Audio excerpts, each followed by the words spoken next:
कि अब आपकी पार्टी इसको कैसे काउंटर करेगी। लेकिन प्रेम शुक्ला जी, जल्दी से एक जवाब दीजिए, क्या वक्फ बिल से जो नाराजगी है उस पर मरहम लगाने की कोशिश है?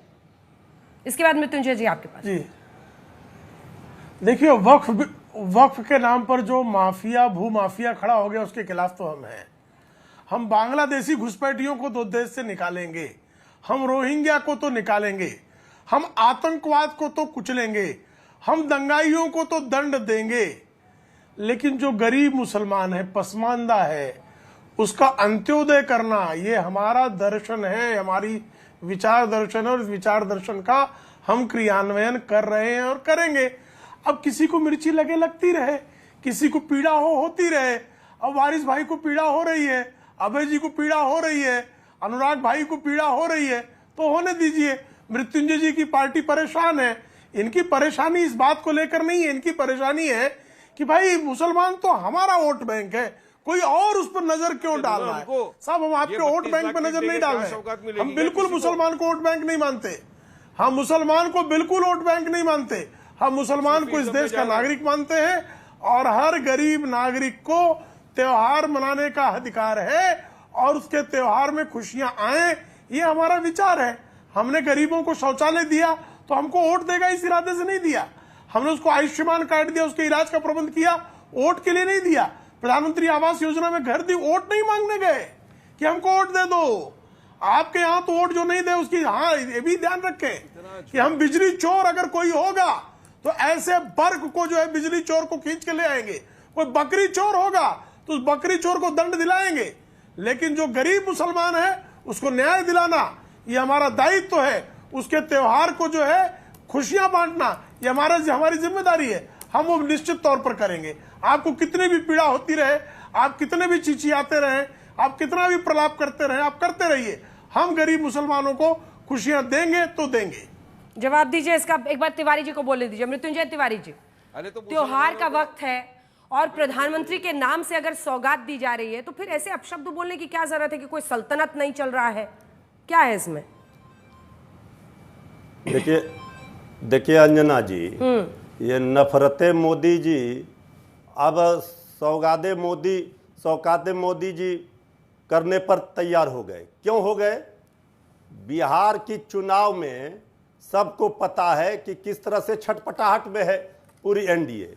ये तेजस्वी यादव जी एक सर्वे में भी 41% बिहार की जनता ने मुख्यमंत्री के रूप में उनको पसंद किया है, तो बेचैनी तो है पटना से लेकर दिल्ली तक। ये नफरत और घृणा बांटने वाले ये खैरात में दे रहे हैं क्या? ये सौगात देने की बात कर रहे हैं, ये क्या है? इनकी बादशाहत जो है, कल तक नफरत बांट रहे थे, एक पॉकेट में चाकू रखे हैं, तलवार रखे हैं, दूसरी ओर सौगात बांट रहे हैं। अरे आप लोग सौगात पे अड़े हुए हैं, लेकिन ये देखिए ना इफ्तार पार्टी की, अब चारों इफ्तार पार्टी की भी कहानी सुनाते हैं ना। लालू जी की इफ्तार पार्टी में कांग्रेस वाले नहीं आए, इफ्तार पार्टी तो हमारा क्या हो गया तिवारी जी? इफ्तार पार्टी बीजेपी इफ्तार से क्यों नफरत करती है? वो तो कहती है हम टोपी नहीं पहनते, आदरणीय प्रधानमंत्री जी कहते हैं। तो आप एक और नफरत बांट रहे हैं, घृणा बांट रहे हैं, भाई भाई में लड़ाई लगा रहे हैं। धर्म के नाम पर आप जितना कांग्रेस और आरजेडी में कौन लड़ाई लगा रहा है? 240 पर कांग्रेस और आरजेडी में कौन लड़ाई लगा रहा है कि आपकी इफ्तार पार्टी में जैसे मुस्लिम संगठनों ने किनारा कर लिया। एक बार दिखा दीजिए चारों इफ्तार पार्टी की तस्वीरें। देखिए ये लालू जी की पार्टी है, इसमें कांग्रेस वाले नहीं आए। चिराग पासवान जी की पार्टी है, उसमें मुस्लिम संगठनों ने दूरी कर ली। नीतीश कुमार जी की पार्टी में भी ऐसे ही कई मुस्लिम संगठन नहीं आए। लेकिन कांग्रेस नेताओं का नहीं आना, जब आप गठबंधन में कुछ महीने बाद चुनाव होना है तो आप लोग की लड़ाई कौन लगा रहा है? सीट।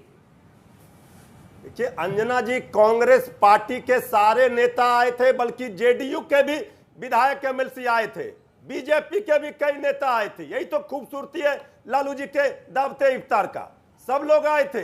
लेकिन कांग्रेस पार्टी के कुछ वरिष्ठ नेता, आज बैठक है श्री राहुल गांधी जी खड़गे जी के साथ, उसमें गए हुए थे दिल्ली, ये सबको पता है। तो इसको लेकर के आप क्यों परेशान हैं? लेकिन जेडीयू में देखिए कौन कौन नहीं आए। चिराग पासवान जी के इसमें कौन कौन नहीं गए? वो तो लग ही नहीं रहा था कि दावते इफ्तार है, वो सिर्फ पार्टी का, सरकार का बनकर रह गया दावते इफ्तार। यहाँ तो देश की, मुल्क की खुशहाली के लिए, राज्य के अमन चैन के लिए, बेहतरी के लिए दुआ मांगी गई, सब लोगों ने मिलकर दुआ मांगी। इससे खूबसूरत तस्वीर तो इस देश की, इस मुल्क की कुछ हो ही नहीं सकती है। चिराग जी यही की तो पार्टी गंगा पर सवाल जमुना तहजीब है। खड़ा कर रहे हैं, ये जवाब क्या दीजिए बात आप, करेंगे? वाजपेयी और जी। उसी का डर दिख रहा है। तिवारी जी से कि एक ही सवाल पूछ मोदी रहा कर रहे हूँ, हैं। कितने एमपी है आपके लोकसभा में? कितने एमपी है आपके लोकसभा में? हमारे 5 हैं। 100% रिजल्ट रहा है आपका, जरा ध्यान रखो ना इस बात का। और आप विधानसभा में कितने होने जा रहे हैं उसका भी ध्यान रखो। इफ्तार पार्टी जो है हम लोग दिखावे के लिए नहीं करते हैं। इफ्तार पार्टी 50 सालों से लगातार करते आ रहे हैं हम लोग।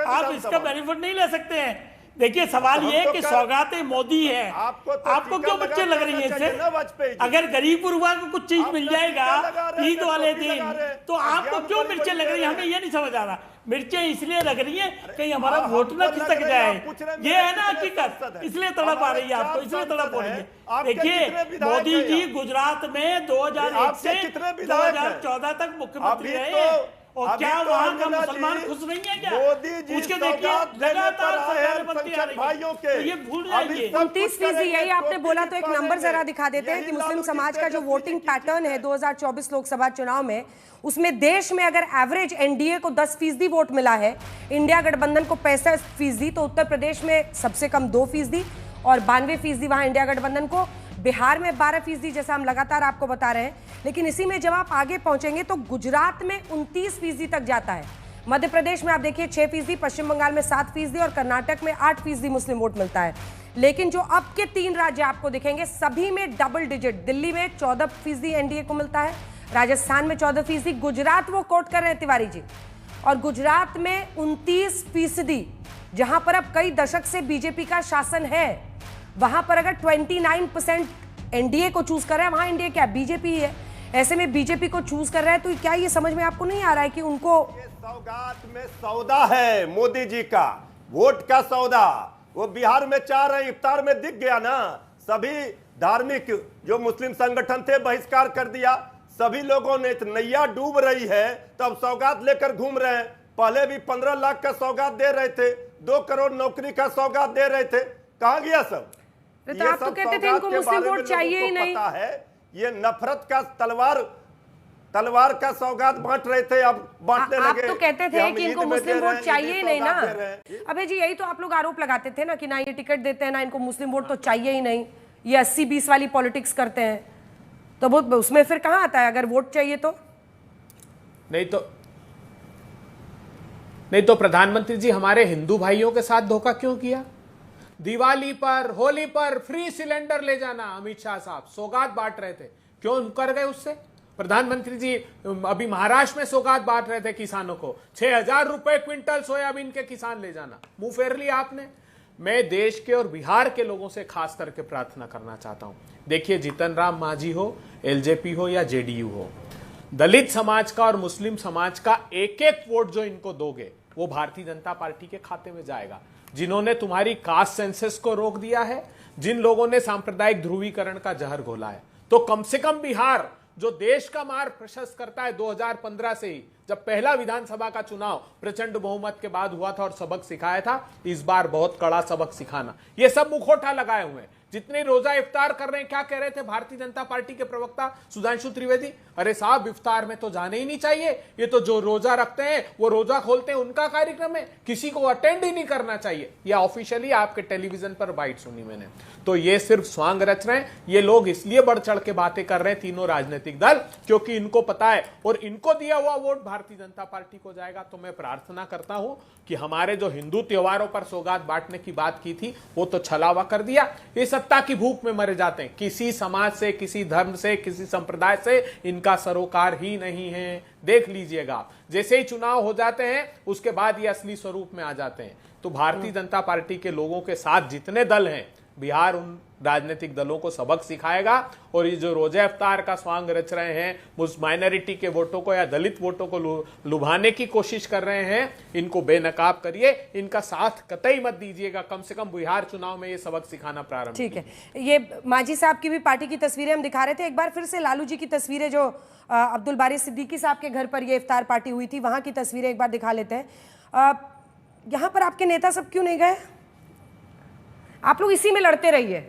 अभय दुबे जी, लास्ट महीने तक सीटों पर हाथ अमेटते रहिए एक दूसरे का, इसमें भी और फिर उसके बाद से रोते रहिए कि भाई ये तो सौगात दे रहे हैं। नहीं अभय जी, नहीं, किसने कहा? नहीं, रोने और हंसने, ये तो बिहार रो रहा है। देखिए ना, श्रद्धांजलि के फूल अगर वहां के मुख्यमंत्री किसी मंत्री पर चढ़ा दें, अगर राष्ट्रगान में वो, और मैं उनके प्रति सद्भावना और सिंपैथी है मेरी, उनकी मनोदशा देखिए, टेलीविजन पर रोज देख रहा हूं। क्या भारतीय जनता पार्टी ने कितना प्रेशराइज किया, कितना दबाव बनाया कि उनको मानसिक रूप से उनकी परिस्थितियां ऐसी कर दी। मैं चाहता हूं कि एक बार परीक्षण कराया जाना चाहिए। बिहार बहुत बुरी और बदतर परिस्थितियों से, प्रेम शुक्ला जी जवाब दीजिए। 51% आबादी बिहार प्रेम शुक्ला जी इसका जवाब दीजिए, आप वो सीधा आरोप लगा रहे हैं। 3.5 करोड़ मजदूर है वहां पर, 3.5 करोड़, जो 10,000 रुपए से कम की जिनकी आमदनी है। बिहार को बदतर कर दिया है ट्रबल। प्रेम शुक्ला जी जवाब दीजिए। रक्त रंजित कर दिया, चप्पे चप्पे पर रोज हत्याएं हो रही है। जवाब सुनिए। इसका मतलब ये राहुल गांधी की मानसिक स्थिति खराब, ये स्वीकार रहे हैं। राष्ट्रगान के समय विविध तरह की मुद्राएं बनाने वाले राहुल गांधी की भी मानसिक स्थिति खराब है। देखा ना, राष्ट्रपति महोदया का विवाद स्वीकार करने वाले राहुल गांधी की मानसिक स्थिति भी खराब है। राहुल गांधी की मानसिक स्थिति बीच में बोलने लगे आप क्यों बीच में बोलने लगे? अरे राहुल गांधी की मानसिक स्थिति की भी जांच करा ली जाए, परीक्षण करा लिया जाए। राहुल गांधी की पहले कर लें, क्योंकि उनकी तो उम्र भी बहुत कम है, उनसे बड़ी सहानुभूति की आवश्यकता है। श्रीमान राहुल गांधी जिस तरह से विविध कार्यक्रमों में राष्ट्रगान का अपमान करते हुए पाए गए, श्रीमान लालू प्रसाद यादव राष्ट्रगान के समय बैठे हुए पाए गए, तो इन सबकी मानसिक स्थिति पहले चेक करा लिया जाए। क्यों इस पे कोई आपत्ति है? लालू, क्योंकि उनका पहले पता है कि राहुल गांधी की मानसिक स्थिति जांच करने की जरूरत ही नहीं है, पहले से ही वो मानसिक रूप से हतबल है, ये स्वीकार रहे हैं आप। राहुल गांधी की मानसिक स्थिति पर इतना चिढ़ क्यों जाते हैं? अभय जी जवाब दीजिए, क्यों इतना चिढ़ जाते हैं? राहुल गांधी की मानसिक स्थिति को जैसे ले आते हैं चिढ़ जाते हैं भाई। अंजना जी, ये सिर्फ एक प्रश्न नहीं था, ये सिर्फ एक दो उदाहरण नहीं थे। रोज का क्रम हो गया है। नीतीश कुमार जी का रोज का क्रम हो गया है। कभी प्रधानमंत्री जी की उंगलियां पकड़, राहुल गांधी के 10 उदाहरण देता हूं मैं। मतलब आए दिन आप अगर देखेंगे, आप उन्होंने जीतन राम मांझी को क्या बोला कि मूर्ख था, मुख्यमंत्री बना दिया इसको, इसीलिए तो बना दिया मैंने क्योंकि मूर्ख था, क्योंकि उनको भान ही नहीं रहता है कि वो क्या बात कर रहे हैं। और हमारे दल के लिए नहीं, उनके दल के नेताओं के लिए कभी दौड़कर प्रधानमंत्री के पैर छूने राहुल गांधी को रहता है, लगभग हम उम्र है साहब। तो ये सारी चीजें, और मैं ऐसा नहीं कह रहा हूं, मैं ऐसी कोई बात नहीं कह रहा हूं, मैं सिर्फ उनके प्रति अपनी सद्भावना व्यक्त कर रहा हूं। और न जाने कितने ऐसे भारतीय जनता पार्टी दबाव बनाकर न जाने कितने ऐसे दस्तावेज साइन करा सकती है जिससे बिहार को नुकसान होगा। बिहार वासियों, गंभीरता से इस बात को लीजिए। आप जो रोज दृश्य देख रहे हैं, तो आप सतर्क और सावधान हो जाइए। इनको सरोकार नहीं है किसी से, सिर्फ सत्ता की भूख में मरे जाते हैं। अनुराग भदौरिया जी, देखिए लेकिन मैसेजिंग और संदेश देने के तरीके से अगर आप देखिए, तो इसके बाद आ रही हूँ वारिस जी, आ रही हूँ, नाराजगी नहीं, मुझे पता है आजकल आप गुस्सा जाते हैं बहुत जल्दी। अनुराग जी, अगर मैसेजिंग के तरीके से भी आप देखिए, तो हमेशा आप लोग ये आरोप लगाते थे कि वो अल्पसंख्यकों से नाराज रहते हैं, उनके लिए कुछ नहीं करते, न चाहते हैं कि उनकी भागीदारी हो डेमोक्रेसी में। अब अगर उनको सौगात दिया जा रहा है, तो ये तो मतलब ऑन अ पॉजिटिव नोट लेने की चीज नहीं है क्या? मतलब इसको सामान्य ज्ञान से अगर देखा जाए, इसको धोखा कहते हैं। वोट लेने के लिए आज उनको सौगात देने की बात करती है। यही भारतीय जनता पार्टी ना कितनी मधुर वाणी बोल रही है आज, हमारे नागरिक हैं, हम नागरिकों का सबका साथ सबका विकास की बात हमेशा से करते आए हैं। लेकिन जब उनका अपमान करते हैं आप टीवी डिबेट से लेके, और उनके घर पे बुलडोजर छोड़ने से लेके, और किस तरह से शब्दावली का आप उनके लिए इस्तेमाल करते रहे, वो आपको याद नहीं है क्या? बहुत जल्दी भूल गए आप। आज यही तो कह रहा है, माइनॉरिटी यही तो बोल रहा है। मुस्लिम भाई कह रहे हैं अगर आपको सौगात देनी है, मेरे सम्मान ही दे दो, मुझे न्याय दे दो, मेरी बात सुन लो, और मुझे सम्मान, मुझे इस देश का नागरिक समझो, जो आप देश का नागरिक समझते नहीं हो, जो चाहे मन में आके वो बोल देते हो। लेकिन आपको सत्ता इतनी प्यारी हो गई है, जो दिल्ली में सत्ता आपको चाहिए, नागरिक पहुंचे, ये नागरिक नहीं है क्या? इसलिए आपको प्यार आ रहा है। अनुराग जी एक बार तस्वीरें दिखाइए। यही तो आज कह रहे हैं, अनुराग जी को तस्वीरें दिखाइए। यही तो आज कह रहे हैं। नहीं कहाँ कह रहे हो, कहाँ आप सुन रहे हो, लेकिन ये मंच देखिए ना, दिल्ली का मंच है ये, इसमें तो भारी भीड़ वहां पर पहुंच गई। आज कितने सम्मान से कह रहे हैं, भारी तादाद में लोग सम्मान से कह रहे हैं कि हमारे वो सम्मान, सुनिए ना, कितने सम्मान से आज बीजेपी प्रवक्ता कह रहे हो मेरे सम्मानित नागरिक हैं। तो यही तो हम चाहते हैं कि आप उनको सम्मानित नागरिक समझिए, हम यही तो चाहते हैं उनका सम्मान कीजिए, यही तो चाहते हैं उनको अपना समझिए, यही तो हमारी मांग है। और क्या मांग है मेरी? उनको भी न्याय दीजिए, उनको भी इसमें इस मुख्य धारा में शामिल रहने दीजिए। यही तो मांगते रहते हो सुबह से लेकर शाम तक। लेकिन आप क्या करते हो उनके लिए? क्या क्या शब्दों का इस्तेमाल करते हो आप? कैसे कैसे आपका रमेश बिदुड़ी हल्ला मचा रहा था, क्या आपने उसको पार्टी से निकाला क्योंकि आपको सूट करता है? इसलिए ठीक है, वारिस पठान जी आप बोलिए, अब जल्दी से बोलिए। वारिस पठान जी, इंडिया गठबंधन वाले सारे वोट ले जाते हैं, अब अगर बीजेपी भी ले गई तो आप तो सोच रहे हैं कि आपकी दुकान चलेगी, लेकिन ऐसा लग रहा है कि वो जो आप करते थे ना वो सब फेल हो जाएगा। नहीं, देखिए अंजना जी, बीजेपी की कथनी और करनी में जमीन आसमान का अंतर है।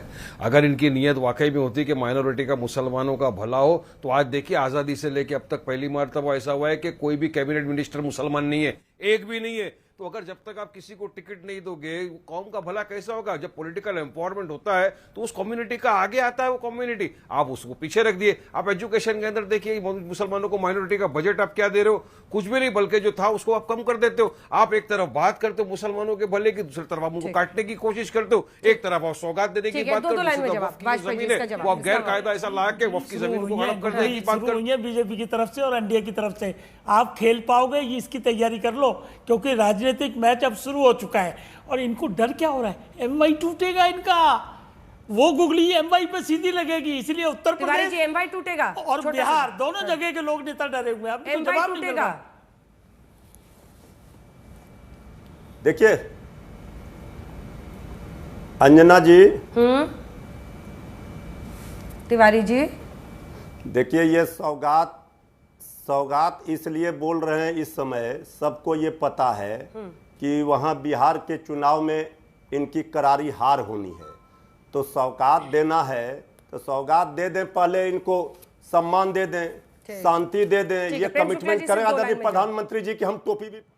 शुक्ला जी जल्दी से, सिर्फ 2 लाइन से। देखिए हम सबका साथ, सबका विकास, सबका विश्वास, सबका प्रयास का काम करते रहे हैं, कर रहे हैं, करते रहेंगे। जिस किसी को मिर्ची लगती हो लगते रहे, वो अपना वोट बैंक तलाशते रहे हैं। हम तुष्टीकरण नहीं, संतुष्टीकरण की राजनीति पे विश्वास करते हैं। इसी के साथ हल्ला बोल में इतना ही। आप सभी का बहुत बहुत धन्यवाद हमारे साथ जुड़ने के लिए।